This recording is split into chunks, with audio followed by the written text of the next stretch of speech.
Tengo un invitado muy especial, Juan Camilo Rincón, Colombia y México, entre la sangre y la palabra.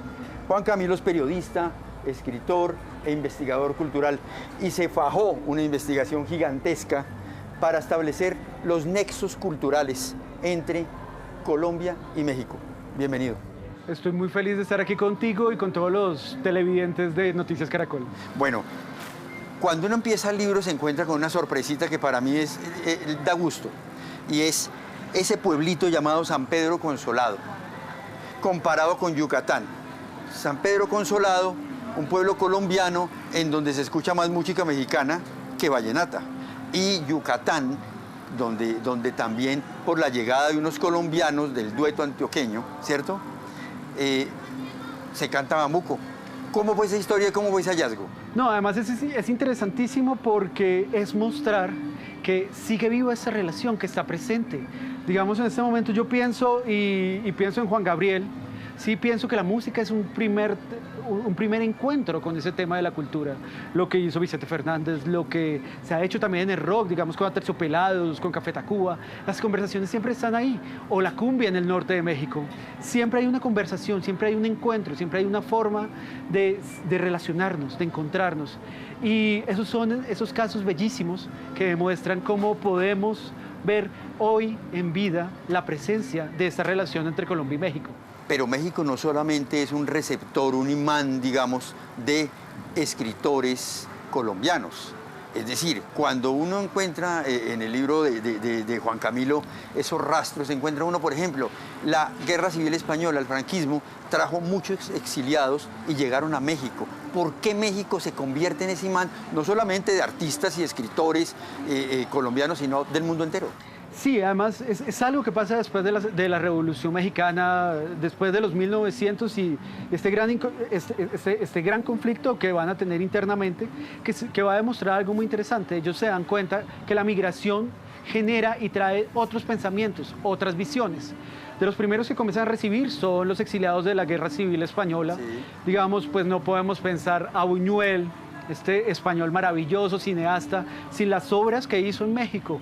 También muchísimos grandes maestros de la generación del 27. León Felipe vivió allá. También podemos pensar en Max Aub, que fue jefe, digamos, de Gabriel García Márquez en la radio, que también comenzó a existir. Después vino la Segunda Guerra Mundial y muchos intelectuales de países como Leonora Carrington llegaron a México y fueron muy bien recibidos. Ellos se dieron cuenta que la conversación, que lo pluricultural permitía que su cultura también creciera, que se fortaleciera, que tuviera contactos maravillosos y perfectos que generaron que sus grupos culturales también crearan obras maravillosas. William Ospina, por ejemplo, plantea que en el caso nuestro no tenemos una identidad muy arraigada porque no nos consideramos ni negros, ni blancos, ni aborigen, nada. Es decir, México atrae también por eso, también llama a la intelectualidad, porque hay un reconocimiento allá de ese mestizaje cultural. Claro, hay un reconocimiento de ese mestizaje cultural, lo saben explotar, se dieron cuenta del valor que tienen, sí, claro, tanto la característica española como la característica indígena, como el concepto del mestizaje, se puede ver, digamos, en las pinturas de Diego Rivera cuando uno entra al Zócalo, ¿no? Esa discusión de la construcción del ser mexicano, que es una combinación de todo, la Malinche, todas esas visiones. Y es algo que llama mucho la atención. Y además ellos siempre estuvieron abiertos a opiniones y abiertos a conocimientos, y eso fue cuando llegaron los escritores, digamos, colombianos, que son supremamente importantes, y también se retroalimentan de ello y lo generan en su obra y también se devuelven y lo traen acá. Bueno, aquí se habla de amistades maravillosas, pero la impresión que da uno cuando uno lee tu libro es que Mutis es un gestor de amistades. Mutis se vuelve como el hombre que es el imán de muchos colombianos que terminan, incluyendo Gao. Amistad de Mutis con Buñuel, amistad de Mutis con Elena Poniatowska, sí, con Rulfo, que me pareció además fascinante. Yo no tenía idea, esos son aportes de tu ensayo, que es una investigación muy profunda. Uno se pregunta ¿cómo construye Mutis esas alianzas? Es que Álvaro Mutis era un señor. Era un hombre que tenía esa capacidad de conversar, encantar y maravillar.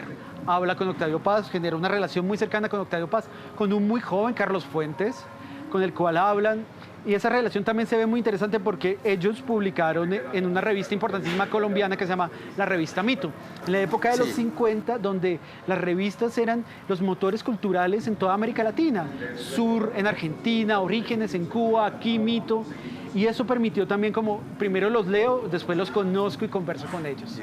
Mira, a propósito de lo de Gabo, a mí me pareció muy interesante una cita de Dazo Saldívar, que quisiera leerla aquí muy rápido. Dice Dazo Saldívar: sin esos 2 o 3 años de experiencia en el cine mexicano como guionista, está hablando de Gabo, sin el conocimiento minucioso de la obra de Juan Rulfo y sin el apoyo de sus amigos y sin el ambiente laboral que finalmente encontró en México, con toda seguridad la escritura de su novela magna no solo se hubiera retrasado, sino que tal vez hubiera sido una obra distinta. 100 años de soledad no habría sido la misma si Gabo no conoce México y no conoce la cultura mexicana. Yo estoy totalmente seguro. ¿Por qué? Porque creo que él tenía la idea. Él ya tenía la idea y eso... Y es muy loco decir que una de las grandes obras de la literatura colombiana fue hecha en otro país. Sí, claro. ¿Y por qué? Porque no fue distinto, no fue como a él le tocó para escribir El Coronel, no tiene quien le escriba encerrado, ¿sí? En una Francia... Sí, como sin plata y sin nada de esto.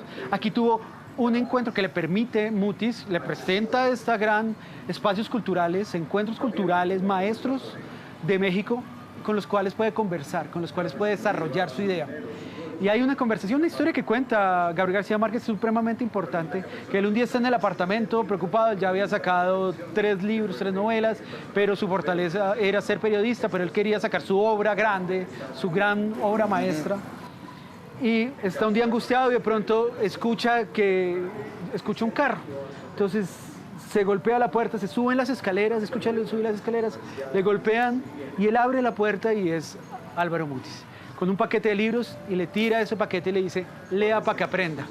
Aquí estoy parafraseando un poquito. Ahí empieza el paso de Comala a Macondo. Ahí empieza el paso ese día. de Comala a Macondo. Sí. Entonces se encuentra con nuestro queridísimo Juan Rulfo, con Pedro Páramo, con su primera novela, y eso le hace clic en la cabeza. Eso es una historia que me parece bellísima. Es hermosísimo. Y luego entra Llano en Llamas, comienza a trabajar con el guión del Gallo de Oro, pero también no solo eso, mientras que él está escribiendo, él se sentaba por las noches a tomarse algunos tragos, a hablar con los intelectuales y les leían. Y ellos hacían retroalimentaciones, tanto como los exiliados españoles, pero como los intelectuales mexicanos, le ayudaban a hacer esa retroalimentación que le permitió construir el libro. Bueno, muchas gracias, Juan Camilo. Vale la pena acercarnos a Colombia y México entre la sangre y la palabra para entender esa relación, esa intimidad entre México y Colombia en lo intelectual y en lo cultural. Muchas gracias.